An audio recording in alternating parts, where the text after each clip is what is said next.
This is Sky News at 12, our top stories.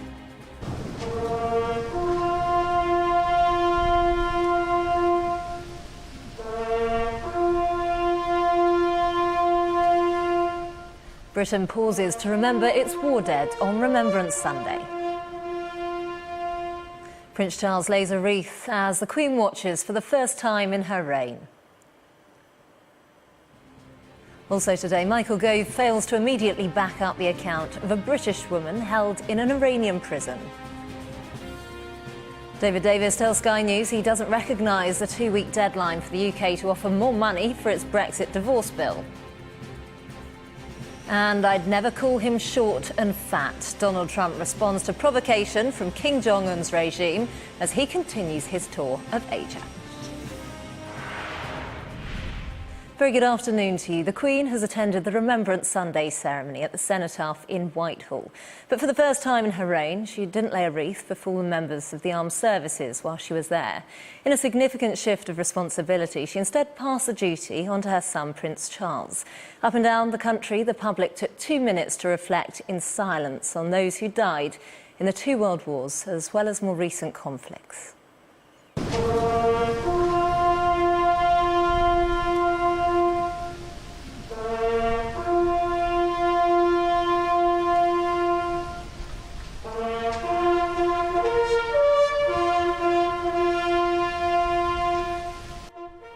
The last post began commemorations at the Cenotaph in Whitehall. As the Queen watched on for the first time in her 65-year reign, standing with the Duke of Edinburgh and the Duchess of Cornwall on a Foreign Office balcony. It was a break in a long-running tradition as Prince Charles laid the head of state's wreath at the base of the Cenotaph in Whitehall. The change of protocol is seen as one of the Queen's most significant handovers of royal responsibilities to her heir.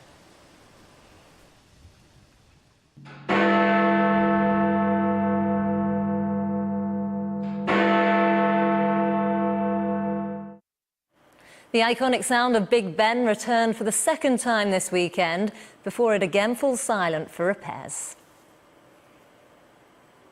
And commemorations were also held in the UK's Centre of Remembrance, the National Memorial Arboretum in Staffordshire. Well, I'm joined now by Sky's defence correspondent Alistair Bunkle, who's at the Cenotaph for us. And Alistair, what can we read into this? For the very first time in her reign, the Queen not laying a wreath there at the Cenotaph.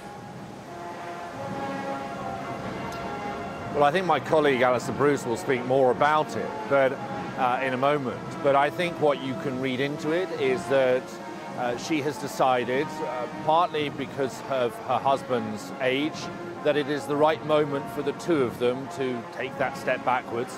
Actives who died in conflicts in the past, but all braving the chilly winds to come out as they do each year on Remembrance Sunday.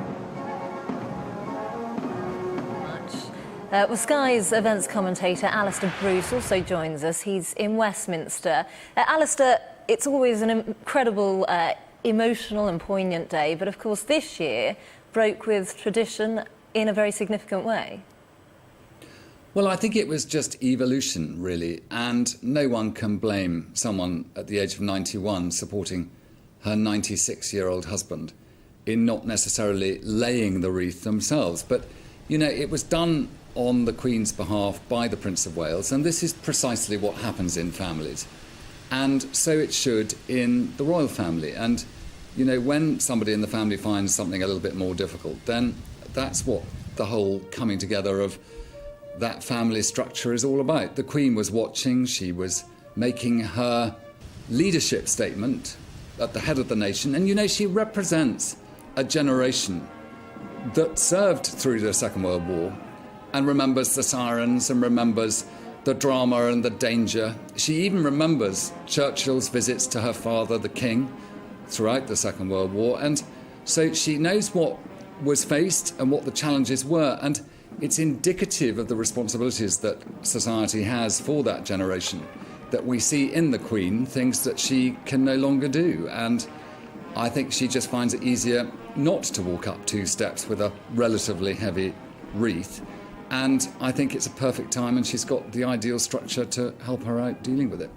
OK, Alistair, thank you.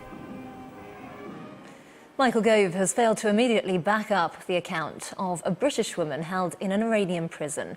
His cabinet colleague Boris Johnson is under pressure after he mistakenly told a committee of MPs that Nazanin Zaghari-Ratcliffe was training journalists in Iran, a comment that could add to her sentence. Her family maintained she was there on holiday, but the Environment Secretary didn't immediately endorse that version of events.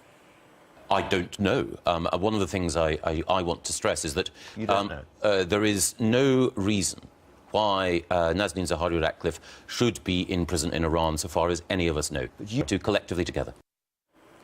The Sky's political correspondent Tom Rayner joins us live from Westminster now. And Tom, a lot of pressure now mounting on Boris Johnson. Well, there is, but what we heard there from Michael Gove is a pretty robust defence of the Foreign Secretary. It suggested that this coming week could see a tipping point where more MPs are thinking seriously about actually penning those letters. And that's because it's the EU withdrawal bill's return to the House of Commons, where the government has indicated it is not going to put up with some of the amendments proposed by Conservative rebel MPs. That could really, according to this one MP at least that I spoke to, prove to be a tipping point where they really start turning on the Prime Minister. So some difficult days ahead. OK, Tom, thank you. Well, staying with the pressure on Boris Johnson now, and David Davis has given the Foreign Secretary his backing. The Brexit Secretary also told my colleague Neil Patterson that he doesn't recognise a two-week deadline demanded by Brussels for the UK to offer the EU more money.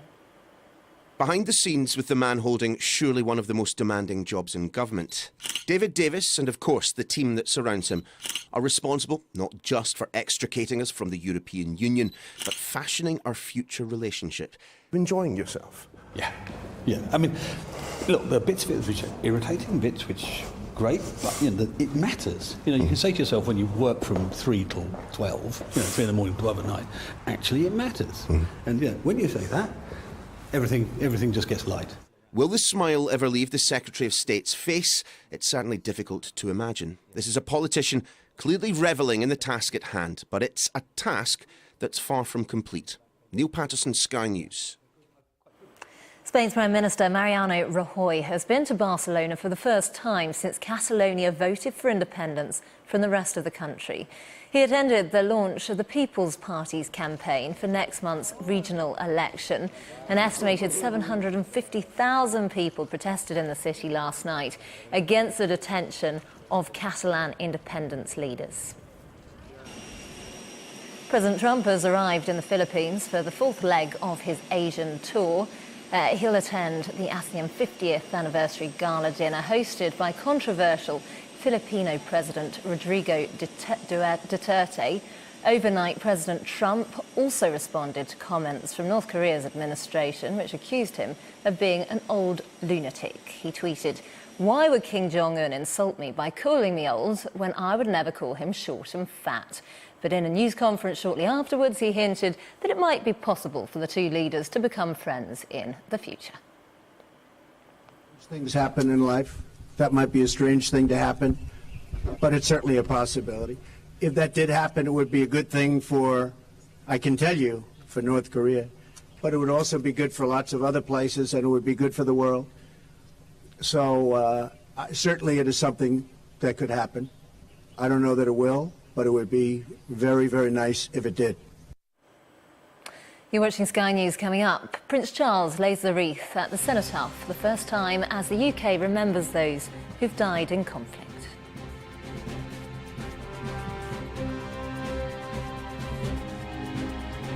In cinemas now. Welcome back. Let's find out now what's coming up in the sport. Coming up in the sport at 2:45, we're live in Bar where Michael O'Neill's side are preparing to face Switzerland in their World Cup playoff. They trail 1-0 Northern Ireland after the first leg. Lewis Hamilton starts in the pit lane in Brazil today after crashing. Ever so much. Look forward to that a bit later on. Now, millions of people across the country have honoured Britain's war dead in Remembrance Sunday commemorations. Well, joining us now from the Cenotaph in central London is Corporal Cassandra Collins of the RAF. 5 generations of her family have served in the armed forces, with Corporal Collins representing the 3rd generation of women in her family to serve.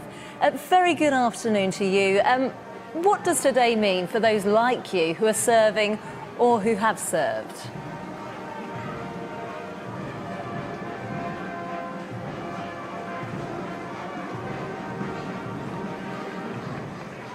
Oh, well, I do apologise there. We seem to have lost our communications.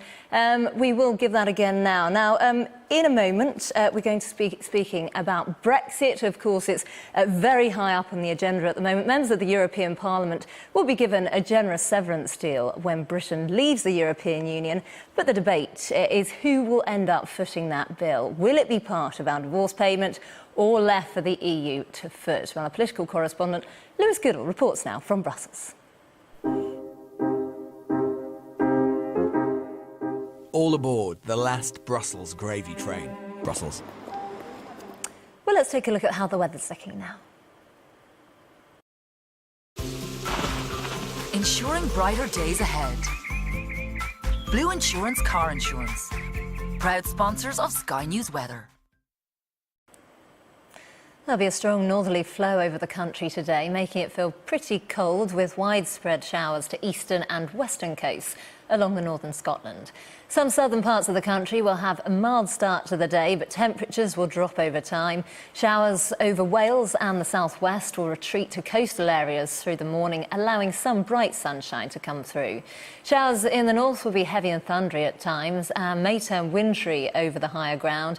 It'll feel pretty cold in the strong northerly wind, which will gust to gale force at times. Showers will continue in the east overnight, but it will become pretty dry and very cold elsewhere, with temperatures widely at 0 or just below. So Monday will start with a widespread frost away from the coast. Blue Insurance Car Insurance. Proud sponsors of Sky News Weather. You're watching Sky News. Coming up, pressure grows on Boris Johnson to resign as Michael Gove says he's not unsackable.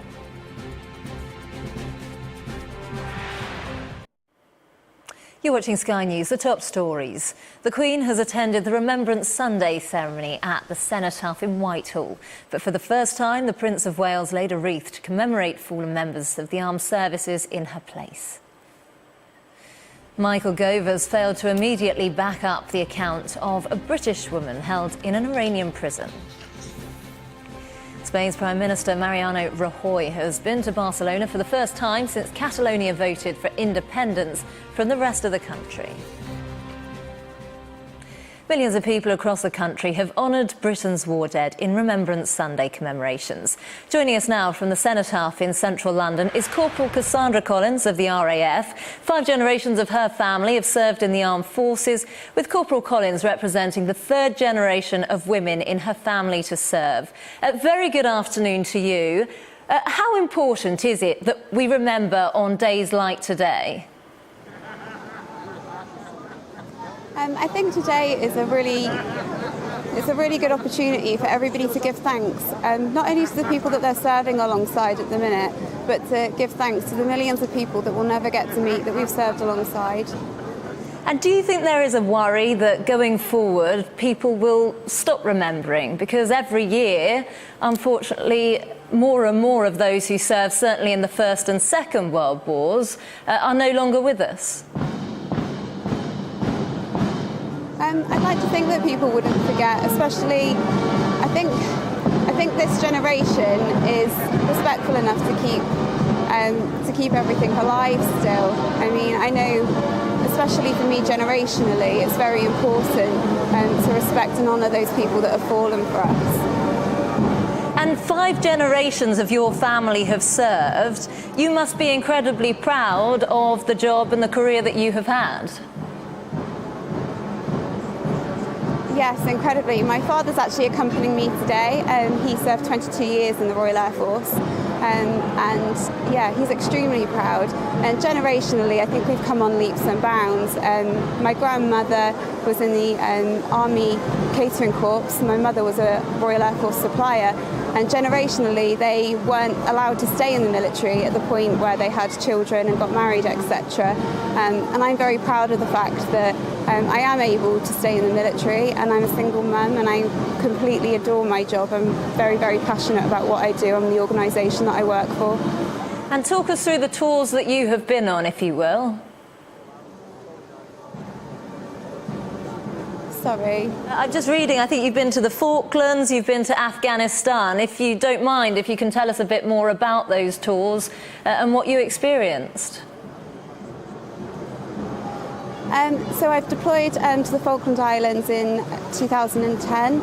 I've also deployed to Afghanistan in 2013, and I'm due to deploy again next year to Afghanistan. And what kind of impact, I mean, you say you're a single mother, what kind of impact does it have on your life?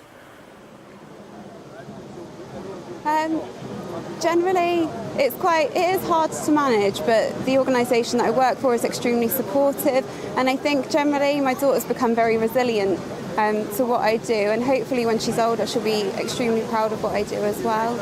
I'm sure she will. Thank you ever so much for your time, and do enjoy the rest of Remembrance Sunday. Incredibly poignant, incredibly emotional, and we're seeing the end of that at the Cenotaph now. Now, 40 Conservative MPs have reportedly agreed to sign a letter of no confidence in Theresa May as the Brexit negotiations enter what's been described as crisis mode. We're here to discuss all that and plenty more politics we've seen over the last few days. As Sam Coates, the Deputy Political Editor at The Times, and Stephen Bush, Special Correspondent at The New Statesman. Very good afternoon to you both. Sam, starting with you, these reports today that 40 Tory MPs are calling on Theresa May to go. Should she be worried? Well, I'm rather bemused that you're reporting this as if it's a sort of fact and a thing. I'm completely confused as to what's going on with this story myself. There have been reports that people might be prepared to ask Theresa May to stand down, but it's not clear whether the numbers are exact. Who knows that there's 40? Because I think only Graham Brady does know how many people have written to him, and he always keeps that confidential as chair of the 1922 committee. It's not clear whether this is a separate letter of people who have no confidence in the Prime Minister or something else. This is an extension of the Grant Shapps plot. So I would probably start off by just putting a huge, great health warning over something that you're making sound like fact. That said, of course, Theresa May's position is unstable. We've had 2 cabinet ministers go in the last 2 weeks. We've got 2 more who are hanging on, but there is uncertainty attached. That's Boris Johnson over his remarks about the problems he's run into with the British citizen in Iran, and Damien Green remains under investigation for whether or not there was porn on his laptop and whether he made inappropriate advances to an activist, both claims of which, of course, he denies. We've also got the most difficult budget of our lifetime in just over 2 weeks' time. So Theresa May is in a very wobbly position. I'm not sure that there's any clear plan to succeed her, which is where the plots always at the moment seem to fall down. So because there is no answer, I don't think that things have massively changed in the last 3 or 4 days, but there's no doubt that she's very weak. OK, well, we're not reporting it as fact. We're simply saying that it was reported in the papers today, which it has been. Let's turn to you now, Stephen. Are you in agreement? Is Theresa May looking wobbly? Yes, she's looking wobbly, but as Sam says, not more wobbly than she was a couple of days ago. I think the thing with all of these stories based around numbers of people is it's very easy to say, and we all say this about our own bosses some of the time, oh, I hate her, oh, I'm going to write a letter saying how bad she is, I'm going to give her a piece of my mind in the bar the evening before. But when you wake up the next morning, you think, maybe I won't send that letter, maybe I won't give my boss a piece of my mind. And yes, it's worrying if you're the boss and people want to give you a piece of their mind, because you ought to have a happy ship underneath you, and she very much doesn't have a happy or stable ship. But it just does feel like a lot of people, or perhaps not very many people at all, shouting their mouths off rather than an organised plot. Because to have an organised plot, you've got to have an alternative leader. And also, because of the timetable of the Brexit negotiations, I can't see how the Conservative Party would be able to say, OK, wait a minute, we're going to spend however many months debating among ourselves who's going to lead us while the clock is ticking down. Sam, can see you smiling. Obviously, Theresa May because I'd is never say that about my bosses. Fair enough. Well, Theresa May is in a difficult position, isn't she? Because now is a crucial stage in the Brexit negotiations. Is this going to damage her? Well, it's sort of everything. I mean, there's not a front on which Theresa May is not fighting for her life, whether it's Brexit and the complications both at home and abroad in pushing that through, whether it's the budget and getting that through the parliamentary side when she doesn't have a majority in Parliament. All of these things are very difficult. I mean, I think I just have a sense of her having to do 6 impossible things before next year. Let's take a couple of them. I think that in the next 2 months, in order to survive, she's got to put together, complete and get broadly agreed a transition deal to make sure that we don't fall out of the European Union, the cliff edge, in March 2019. She seems to think that we can come out of the EU, come out of the single market, come out of the customs union and come out of the control of the ECJ and still be offered the ability for Britain to trade on current terms with the rest of the European Union. That, to me, and from all the reporting I've done, looks incredibly difficult and unlikely to be agreed in quite this form that government are currently talking about. Or take another one. They say that the trade deal that they want to strike between the European Union and Great Britain needs to be wrapped up by next autumn. Trade deals take years. Nobody thinks that it's going to be done and dusted by roughly next October. So there are 2 impossible things before breakfast that could well topple her, or maybe not, because she's so weak and nobody in the Tories wants a general election, so they just cling on to her because of that fear of a general election. So politics is in a weird and inverted time. Sometimes her weakness is her strength. The fear of Jeremy Corbyn doing well is one of the reasons why Tories will do anything, including ditching her or hanging on to her, to avoid going to the country. That's why it's really hard to make firm predictions right now about what's going to happen. Well, indeed, I remember sitting in this very seat the day after the snap election. Stephen, people at that time said that she had just a couple of days and then she would go. How much longer now has she got?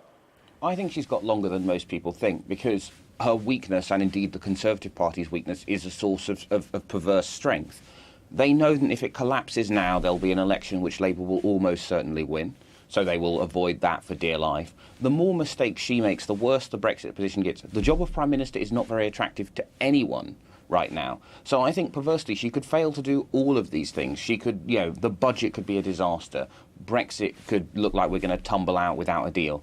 And actually, if anything, the worse it gets for the country, the worse it gets for the Conservative Party, the better it is for Theresa May's chances of holding on, perhaps forget into 2018, 2019, perhaps even all the way to the next election. OK, let's talk about Boris Johnson, shall we? Because this week, obviously, he made those comments about Nazanin Zahawi at Ratcliffe, saying that she was out there teaching, training journalists, which could, in effect, lengthen her prison sentence. It's an almighty gaffe, isn't it, Sam? Yes, and there's another problem with this morning. The government position is that they believe the husband when he says she was out there on holiday. Yet, on the Andrew Marr programme on the BBC this morning, Michael Gove was asked why was she out there, and he replied, "I do not know. Her husband said it was for a holiday."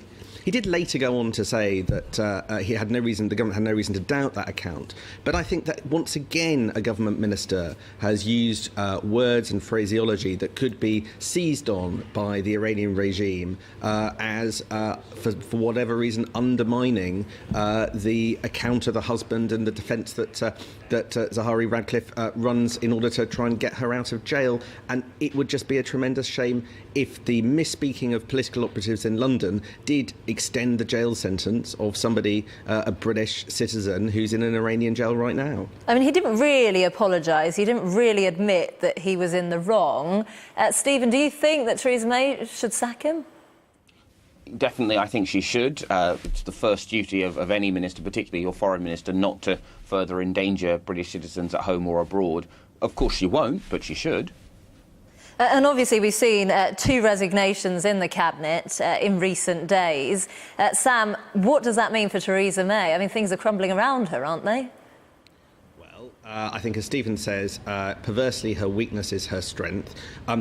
So the question, I suppose, is there any material impact on the fact that she's having to reshuffle her cabinet now and could face further resignations in the coming days?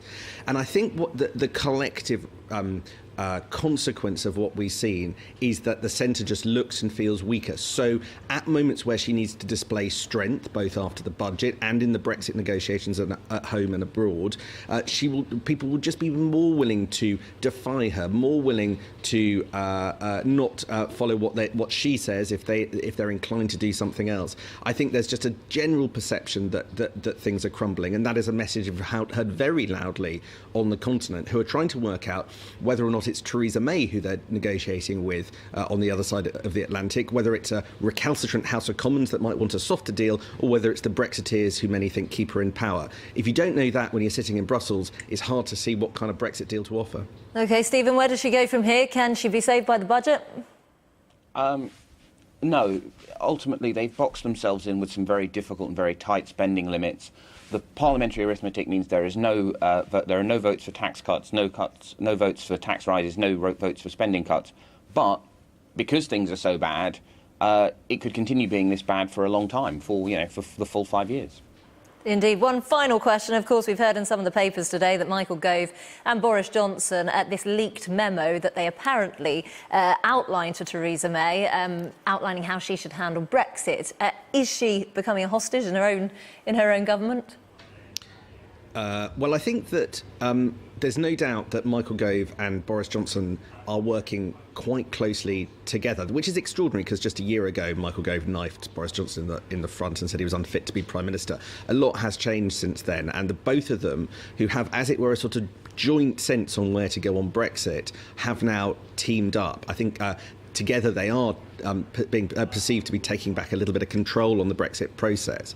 Some of the stuff in the memos struck me as relatively sensible. They were basically highlighting her weaknesses and said that they would stand with her as they try to face down people that they saw defying the will of the government. That's fairly standard. But I think that, once again, if you're in Brussels or if you're a Remain voting Tory MP, you are suspicious of their motives, their actions, and the consequences of them having too much influence. And there's no doubt that the pair of them are flexing their muscles. OK, Sam Coates, Stephen Bush, thanks for your time. You're watching Sky News. Coming up in the sport, we're live to Switzerland, where Northern Ireland will be hoping to reach the World Cup finals. His devotion. Are you okay? I think I just peed myself. So our carrots made tracks through the wind and the snow. I'm flying, Kevin. On the lookout for Santa. Would they find him? Welcome back. Let's take a look at the sport now. This sports bulletin is brought to you by Vitality. Buongiorno. Buongiorno. For life insurance that rewards healthy living. Good afternoon. Northern Ireland need to overturn a 1-0 deficit in Switzerland today if they're to reach their first World Cup finals since 1986. No European team have ever qualified after losing the first leg of their playoff at home. But manager Michael O'Neill says his side are ready to make history in Basel. For more, there's plenty more live now on Sky Sports News, and we're back at 1:20. For life insurance that rewards healthy living. Vitality. Let's take a look at the weather now. From the clear blue sky of a Doha morning to the fresh autumn breeze in the city of love. Well, inland parts of the country will see some good sunny spells this afternoon, but it will feel pretty cold with low temperatures and a strong northerly wind. The showers over Wales and the southwest will retreat back to the western coast, but those over eastern coast will spread inland a little. Temperatures over southern parts of the country will drop as cooler air spreads from the north. Elsewhere, it'll feel bitter with gale-force winds creating significant wind chill. Showers over northern parts of Scotland will turn increasingly wintry after dark, and overnight it'll be mostly dry away from the eastern coast. The weather, sponsored by Qatar Airways. This is Sky News. Coming up. Prince Charles lays the wreath at the cenotaph as the Queen watches on for the first time as the UK remembers those who've died in conflict. We'll have the very latest from Remembrance Sunday after this very short break.